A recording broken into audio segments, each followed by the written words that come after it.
ஒரு சகோதரனை பார்க்க நேரிட்டது. அப்ப நான் ஒரு கேள்வி கேட்டேன். ஐயா, எந்த கூடுகைக்கு நீங்க போறீங்க?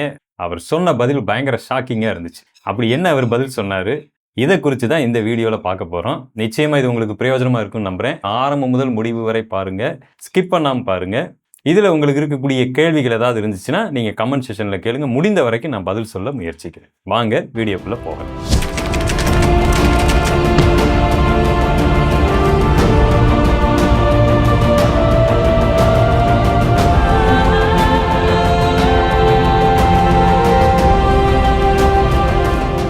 இன்றைக்கு சபையை குறித்ததான போதனைகள் மிகவும் குறைந்திருக்கிறது.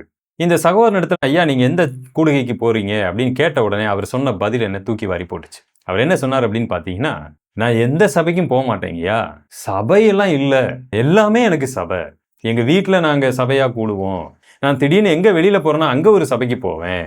ஒருவேளை வேற ஏதாவது ஒரு ஊருக்கு என்னை கூப்பிட்டாங்கன்னா அந்த சபை என் சபையா நினைச்சுக்குவேன்.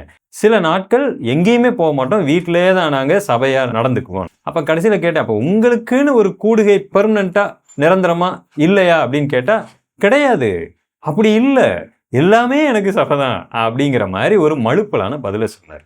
அப்ப அவருக்கு சபைனா என்ன அப்படிங்கிறத பத்தி சில விஷயங்களை நான் போதிச்சேன். அவர் ஏற்றுக்கொண்டாரா இல்லையா அது நமக்கு தெரியல.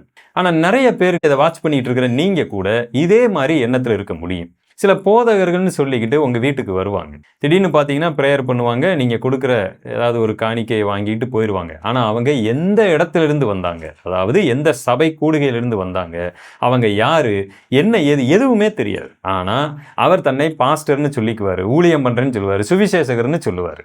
அப்ப இவங்க எங்க இருந்து வர்றாங்க, ஏது வர்றாங்க, ஏன் இவங்க எந்த சபையுமே இல்லைன்னு சொல்றாங்க, இது எவ்வளவு பெரிய ஆபத்துங்கிறத தான் உங்களுக்கு நான் போதிக்க விரும்புறேன். வேதாகமத்தில் இப்படிப்பட்ட ஊழியம் கிடையாது. வேத ஆதாரத்தோடு உங்களுக்கு சிலவற்றை சொல்ல விரும்புறேன். முதல்ல சபைனா என்னங்கிறத நீங்க தெரிஞ்சுக்குங்க.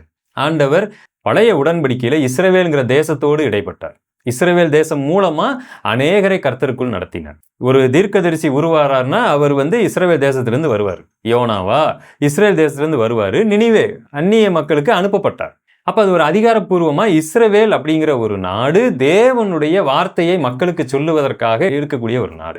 எப்பொழுது இஸ்ரவேலர்கள் கர்த்தரை விட்டு போயிட்டாங்களோ அப்ப தேவன் என்ன பண்ணுகிறார், புதிய உடன்படிக்கை, அதுல சபையை தேவன் தேர்ந்தெடுக்கிறார். இப்ப இஸ்ரவேல் என்கிற நாடு மூலமா மக்களோடு பேசுவது, ஏன்னா இஸ்ரவேல் நாடே கர்த்தரை விட்டு பின்வாங்கி போச்சு. அவங்க இன்னும் தேவனை சரியா விசுவாசிக்கல. அவங்க இன்னும் பழைய உடன்படிக்கையை நம்பிட்டு இருக்கிறாங்க. தேவன் அனுப்பின மெசியாவை அவங்க நம்புறது இல்லை. அப்ப தேவன் என்ன செய்தார், நீங்க எப்ப இயேசு கிறிஸ்துவை ஏற்றுக்கொள்றீங்களோ அப்பதான் நான் உங்களை ஏற்றுக்கொள்ளுவேன்.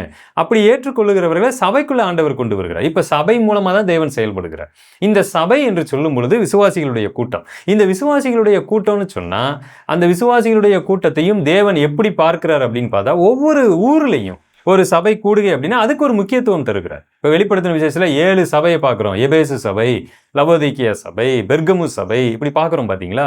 அந்த சபையில் இருக்கிற ஊழியன்ட்ட பேசுறாரு. அந்த சபையில் இருக்கிற விசுவாசிகளுக்கு என்ன செய்யணும், என்ன போதிக்கணும்னு சொல்றாரு. இப்ப அப்போஸ்தலனாகிய பவுல் எடுத்துக்கொள்ளலாம். அப்போஸ்தலனாகிய பவுல்கிட்ட போய் கேட்கலாம், நீங்க எந்த சபையை சார்ந்தவர்கள் அப்படின்னு கேட்டா அவர் என்ன சொல்லுவார் தெரியுங்களா, நான் அந்தியோக்கியா சபைன்னு சொல்லுவார்.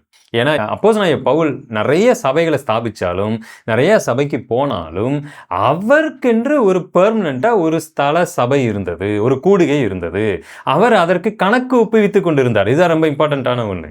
அக்கௌண்டபிலிட்டி. நாம யாருக்கு அக்கௌண்டபிலிட்டி கொடுக்குறோம், யாருக்கு நம்ம கணக்கு கொடுக்குறோம். நீங்க எவ்வளவு பெரிய ஊழியரா இருக்கலாம், சுவிசேஷகரா இருக்கலாம், யாரா வேணாலும் இருக்கலாம். ஆனா நீங்க ஒரு சபைக்கு, அங்க இருக்கக்கூடிய போதகர்களுக்கோ விசுவாசிகளுக்கோ கணக்கு கொடுக்கணும். உங்க இஷ்டத்துக்கு நான் எந்த சபையும் கிடையாது அப்படின்னு இருக்கக்கூடாது. பாருங்களேன், அப்போஸ்தலர் நடபடிகளுடைய புத்தகம் 13ஆம் அதிகாரம் 1 வசனம்.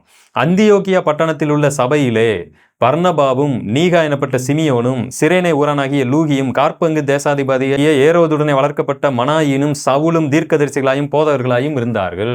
இதுதான் அப்போஸ்தலனாகிய பவுலுடைய சபை. அந்த சபையில இவங்க எல்லாம் போதகர்களா இருக்கிறாங்க. இப்ப தேவன் என்ன செய்யறாருன்னா சபையோடு பேசுகிறார். என்ன பேசுறாரு பாருங்களேன். அவர்கள் கர்த்தருக்கு ஆராதனை செய்து உபவாசித்துக் கொண்டிருக்கிற போது பர்னபாவையும் சவுலையும் நான் அழைத்த ஊழியத்துக்காக அவர்களை பிரித்து விடுங்கள் என்று பரிசுத்த ஆவியானவர் திருவுளம் பற்றினார். அப்பொழுது உபவாசித்து ஜெபம் பண்ணி அவர்கள் மேல் கைகளை வைத்து அவர்களை அனுப்பினார்கள்.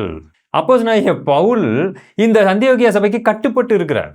அப்ப ஏன் இவங்கெல்லாம் தங்களுக்கு என்று சபை இல்லைன்னு ஒரு கூட்டம் சுத்திட்டு இருக்கிறாங்க? ஏன்னா இவங்களை கண்காணிக்க அங்க ஆட்கள் தேவைப்படாது. அதாவது இவங்களுக்கு தேவையில்லை. இவங்க ஒரு அதிகாரத்திற்கு கீழே இருக்க மாட்டாங்க. ஒரு சபையில நீங்க நிரந்தரமா இருக்கீங்கன்னா அங்க இருக்கிறவங்க உங்களை வாட்ச் பண்ணுவாங்க. அந்த சபையார் உங்க குடும்பத்தை கவனிப்பாங்க. நீங்க ஒழுக்கமா இருக்கிறீங்களா, என்ன பண்றீங்க, இவர் போதிக்கிறதற்கு தகுதியானவரா இருக்கிறாரா, எல்லாம் வாட்ச் பண்ணுவாங்க. அங்க ஒரு போதகர் இருக்கலாம், ஒன்றுக்கு மேற்பட்ட போதகர்கள் இருக்கலாம், மூப்பர்கள் இருக்கலாம், பாஸ்டர்மார்கள் இருக்கலாம். அப்ப அவங்க கிட்ட கேட்டு அவங்களும் அந்த ஒரு நல்லிணக்கத்தோடு அனுமதியோடு நீங்க ஒரு ஊழியத்தை செய்யணும். அதுதான் வேதம் நமக்கு நிர்ணயித்திருக்கிறது. இங்க கூட அந்தியோகியா சபையில சவுலையும் பர்னபாவையும் அங்க இருக்கிற ஊழியர்கள் கையை வச்சு ஜெபம் பண்ணி இந்த ஊழியத்துக்கு போங்க அப்படி எல்லாரும் சேர்ந்து வச்சு அனுப்பி விடுறாங்க. பாத்தீங்களா?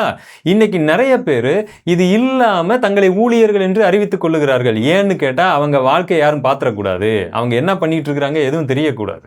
அவங்க வீட்டுல என்ன பண்றாரு, மனைவி ஒழுங்கா நடத்துறாரா, இல்ல மனைவியோட குடும்பம் நடத்துறாரா, இல்ல அடிச்சு துரத்திட்டாரா, பிள்ளைகள் இருக்கிறாங்களா, இல்ல அவரை விட்டு போயிட்டாங்களா. ஆனா இவர் தன்னை ஊழியர்னு சொல்லிட்டு ஊர் ஊரா போயிட்டு ஏதாவது இது பண்ணிட்டு இருப்பாரு. நான் எல்லாரையும் குறை சொல்றேன்னு நினைக்காதீங்க. இது ஆபத்து. இது கர்த்தருடைய மெத்தட் இல்லைன்னு சொல்றேன். அப்படி எந்த சபை பின்புலமும் இல்லாமல் யாராவது ஒருத்தர் திடீர்னு வந்து எதையாவது பேசினா அவரை நீங்க வீட்டுக்குள்ள விட வேண்டிய அவசியம் இல்லை. உங்களை தவறான பாதையில வழி நடத்தவும் வாய்ப்பு இருக்கிறது. இப்படி எத்தனையோ பேர் ஊழியம் என்கிற பேர்ல சபைக்கு சாராமல் எவ்வளவோ செஞ்சுக்கிட்டு இருக்கிறாங்க. அவங்க ஆபத்தானவர்கள். ஒரு சிலர் நல்லவங்களாகவும் இருக்கலாம். ஆனா அவங்களுக்கு நீங்க இந்த வீடியோவை காமிங்க. தயவு செய்து நீங்க போய் ஒரு சபையில ஐக்கியப்படுங்க. அங்க ஒழுக்கமா இருங்க. அங்க ஒரு அதிகாரத்திற்கு கீழ்பட்டுருங்க. அங்க சொல்ற வசனத்தை கேட்டு அவங்களுக்கு கீழ்ப்படுங்க. அங்க சபை விசுவாசிகளுக்கு முன்மாதிரியா இருங்க.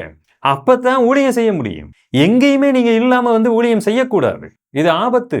இதை நீங்க என்ன பண்ணுங்க, புரிய வைங்க. இன்னைக்கு நிறைய பேர் சபை ஊழியமே இல்லாம நிறைய இடங்கள்ல ஒரு சபைக்கு கீழே இல்லாம நிறைய இடங்கள்ல பேச ஆரம்பிச்சிருக்கிறாங்க. இப்படி நிறைய பேர் யூடியூப்லயும் நான் பார்த்துட்டு இருக்கிறேன். அவங்க யாருக்கும் கணக்கு கொடுக்க வேண்டிய அவசியம் இல்லை. இஷ்டத்துக்கு எதை வேணாலும் பேசுவாங்க, இஷ்டத்துக்கு பேசுவாங்க. ஏன்னா அவங்களுக்குன்னு ஒரு கூடுகை இல்லை, அவங்களுக்குன்னு ஒரு மக்கள் கூட்டம் இல்லை, அவங்களை எதிர்த்து கேள்வி கேட்கறதுக்கு அங்க சபையில யாருமே இல்லை. இஷ்டத்துக்கு என்ன வேணாலும் பேசலாம். ஒரு கேமரா இருந்தா போதும், என்ன வேணாலும் பேசலாம். ஆனா நான் இப்போ உங்ககிட்ட எதையாவது பேசுறேன், ஒரு குடும்பத்தை குறித்து பேசுறேன், இஷ்டத்துக்கு என்ன வேணாலும் பேசிட முடியாது. ஏன்னா எனக்கு ஒரு சர்ச் இருக்கு, அங்க என் குடும்பம் இருக்கு.